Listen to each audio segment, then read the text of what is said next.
तन समर्पित, मन समर्पित और ये जीवन समर्पित। चाहता हूँ देश की धरती, मैं तुझे कुछ और भी दूँ, मैं तुझे कुछ और भी दूँ।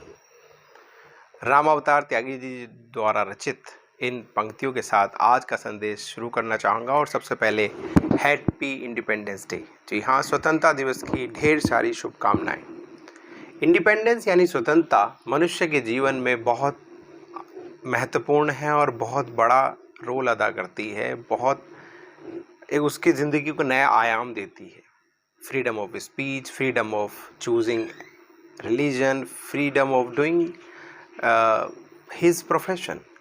तो बहुत सारी चीज़ें हैं जो स्वतंत्रता, असली स्वतंत्रता तो विचारों की स्वतंत्रता है कि जब हम अपने विचारों पर अपनी स्वतंत्रता रख पाएँ, हम जो सोचना चाहते हैं, जो करना चाहते हैं वो कर पाएँ उस सामाजिक, जी हाँ, उस सामाजिक दायरे के भीतर रहते हुए। स्वतंत्रता का मतलब स्वच्छंदता भी नहीं है, स्वतंत्रता का मतलब स्वतंत्रता है। बहुत सारे लोग इंडिपेंडेंस का गलत मतलब भी निकाल लेते हैं, मगर आज हम उसमें नहीं जाएंगे। इंडिपेंडेंस जिस तरह हमारा देश मनाता है, ऐसी अमेरिका भी 4 जुलाई को अपना इंडिपेंडेंस डे मनाता है। और भी कई कंट्रीज़ हैं जो भारत के साथ 15 अगस्त के इस स्वतंत्रता दिवस को शेयर करते हैं, जैसे नॉर्थ कोरिया, साउथ कोरिया और Bahrain and Republic of Congo भी है। तो ऐसे और भी कंट्रीज़ हैं। दिन महत्वपूर्ण नहीं है, उसको बनाया जाता है। जैसे किसी का जन्मदिन होता है, उसको बार बार जब वो सेलिब्रेट करता है तो उसे लगता है कि भाई एक साल मुझे अब नए संकल्प क्या लेने हैं, नया क्या प्लानिंग करनी है और मुझे आगे नेक्स्ट ईयर के लिए क्या क्या चीज़ें हमें करनी चाहिए। हमारे देश के प्रधानमंत्री ने भी आज देश को एड्रेस किया और वो पिछले 9 साल में जब तो प्रधानमंत्री रहे हैं उसमें उन्होंने अपना जो एक्शन प्लान था, जो वो कर पाए, उन्होंने वो शेयर किया और आगे जो उन्हें करना चाहते हैं उन्होंने वो भी बताया। ऐसे सभी जो भी संवैधानिक पद पर बैठे हुए लोग हैं वो इसको एक अपॉर्चुनिटी की तरह भी लेते हैं और एक रेस्पॉन्सिबिलिटी की तरह भी लेते हैं कि आगे वो क्या करना चाहते हैं। तो इंडिपेंडेंस हमें अगर देखा जाए तो 15 अगस्त 1947 को कहा जाता है कि अंग्रेज चले गए और हम भारत आज़ाद हो गया। तो वो चला रहे थे क्या, डिवाइड एंड रूल वाली टैक्टिक्स को। तो क्या ये सच है कि डिवाइड एंड रूल था, या हम ऑलरेडी डिवाइडेड थे इसीलिए हम पर रूल किया गया? इस बात को ध्यान से समझिएगा। क्या उन्होंने डिवाइड एंड रूल वाली नीति पे वो चले, या वो समझ गए कि we are already divided, that's why we can be ruled easily? जो उन्होंने 1857 के बाद फिर धीरे धीरे संगठित करने की कोशिश की और मेन तो 1757 में जब प्लासी वाली लड़ाई हुई, वहाँ पे उन्होंने वो cracks with in the ruling states को बहुत इजीली ढूंढ लिया कि यहाँ के लोग को रूल करना कितना आसान होगा। इसको हम कितना ही पीछे ले जा सकते हैं। हिस्ट्री को आप चाहे 200 साल पीछे लेके जाइए, या 1000 साल पीछे लेके जाइए, या 1 लाख साल पीछे लेके जाइए, history is always his story. Because truth have many versions, your version, my version of truth, and the truth. Because there are 56 shades of grey. तो ट्रुथ के वही है जिस पे आप बिलीव करते हैं, जिसको आप सच मानते हैं, वही आपका ट्रुथ बन जाता है। तो इंडिपेंडेंस मेनली जो सबसे ज़्यादा मायने रखती है वो आपके विचारों की स्वतंत्रता, कि आप स्वतंत्र रूप से विचार कर सकें और जो काम करना चाहते हैं या जो भी चीज़ करना चाहते हैं वो कर पाएँ। और by the God of grace अभी भारत में ऐसी स्थिति है कि वी आर फ्री, सोसाइटी के मापदंडों पे रहते हुए। स्वतंत्रता और स्वच्छंदता में यही फ़र्क होता है। तो अगर हम ये कहें, कभी कभी हमारी बात राजनीतिक भी लगने लगती है और आजकल राजनीति बात करते हुए थोड़ा डर भी लगता है, क्योंकि आपको कहीं ना टैग कर दिया जाएगा। आइडेंटिटी बहुत बड़ा रोल हमारी ज़िंदगी में अदा करती है और सबसे पहली हमारी आइडेंटिटी, अभी आप देखिए ना, या तो आपको कोई बोलेगा कि आप अंधभक्त हो,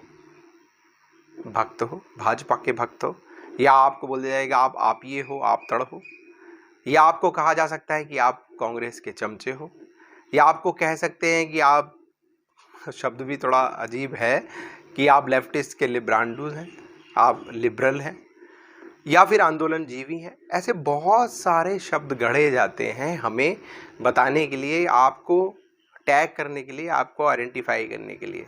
ज़रूरी नहीं है कि आप पूरी कंप्लीट आइडेंटिटी वो हो, आपका एक पक्ष उसमें कुछ परसेंटेज होता है, लेकिन आपको पूरा टैग वहीं से कर दिया जाता है। जैसे कि किसी कम्युनिटी को अगर आप बिलोंग करते हैं तो आप बोला जाएगा आप वो हैं।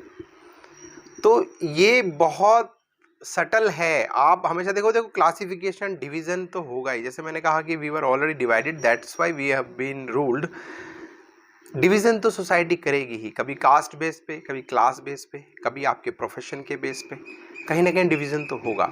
मगर अगर वो डिवीजन आपके बीच में दरारें ला रहा है और आपको कमज़ोर कर रहा है, जैसे आप देखेंगे कि आप अगर अपने स्टेट से कहीं बाहर घूमने जाएं, यूपी बिहार के लोग हैं, तो आपको कोई बोलेंगे भाई यूपी वाला है या बिहारी है, गर्व से कहो बिहारी है, गर्व से कहो आप यूपी के हो, या महाराष्ट्रियन है तो जय महाराष्ट्र। तो अगर कहा जाए कि आप मलयाली हैं, लैंग्वेज के बेस पे डिवीज़न है। तो अलग अलग बेस पे आपको डिवीज़न किया जाता है। ऐसे ही आप हिंदू हैं, मुस्लिम हैं, सनातनी हैं, आप डिफरेंट एंटिटी कैरी कर रहे होते हैं। घर के अंदर भी आप कहीं पिता हैं, कहीं पुत्र हैं, कहीं पति हैं, कहीं पे आप जॉब में एम्प्लॉयर हैं तो कहीं एम्प्लॉई हैं। तो आपकी बहुत सारी आइडेंटिटीज़ है।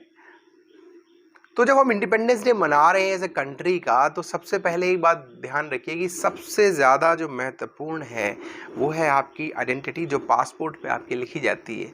और वो हो जाता है कि आप कौन से नेशन को बिलोंग कर रहे हैं, और उसमें ये ध्यान रखिए कि सिटीजनशिप।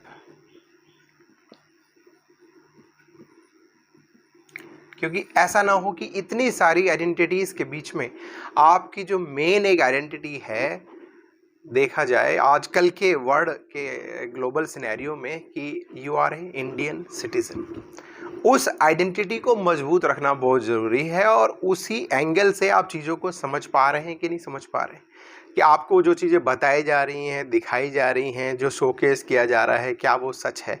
तो आप इंडिपेंडेंटली सोच पाएँ, आप इंडिपेंडेंटली डिसीजन ले पाएँ। क्योंकि जब तक आपकी सोच इंडिपेंडेंट नहीं होगी और वो ड्रिवन होगी, कंडीशनिंग होगी सोसाइटी की किसी पर्टिकुलर ग्रुप द्वारा, या पर्टिकुलर एक प्रोपेगेंडा द्वारा, एक नैरेटिव द्वारा, तो आप भीड़ का हिस्सा हो जाएंगे। तो आप भीड़ का हिस्सा मत बनिए, आप एक ग्रुप का हिस्सा बनिए। क्योंकि आपको कहीं ना कहीं ग्रुपिज्म में तो शामिल किया ही जाएगा, मगर उसमें आपकी अपनी सोच, आपकी अपनी वर्जन होना चाहिए, अपनी आइडेंटिटी उसके अंदर होनी चाहिए। और आपने देखा ही है कि देखो, हिस्ट्री तो हमेशा सक्षम, सशक्त और ताकतवर लोगों ने लिखी है। और हमेशा हिस्ट्री जब लिखी जाती है, वो ये बात सोच के लिखी जाती है कि इसको जब नेक्स्ट वाले पढ़ेंगे तो हमारे तरह से पढ़ें। इसी वजह से आप देख रहे हैं कि बहुत सारे शहरों के नाम, रोड के नाम भी उसी हिसाब से, जो उस समय ताकतवर रहे या जो विचारधारा उस समय गवर्न कर रही थी चीज़ों को, उन्होंने ही वो उसी तरह से नामकरण किया। और वैसे ही संस्थाओं के नाम भी रखे जाते हैं। तो आप क्या उनसे इंडिपेंडेंट हो पाए? क्या आप उस सोच से बाहर निकल पाए हैं? क्या आप पीछे छुपाई हुई जो नैरेटिव्स हैं, क्या उनको समझ पाते हैं? तो इन्हीं चीज़ों को समझते हुए आप इंडिपेंडेंट होइए, इंडिपेंडेंट सोच रखिए, इंडिपेंडेंट डिसीजंस लीजिए, इंडिपेंडेंट बनिए, और अपने इस इंडिपेंडेंस डे को सच्चे मायने में सैल्यूट कीजिए, समझिए। Happy independence day again. जय हिंद, जय भारत, नमस्कार।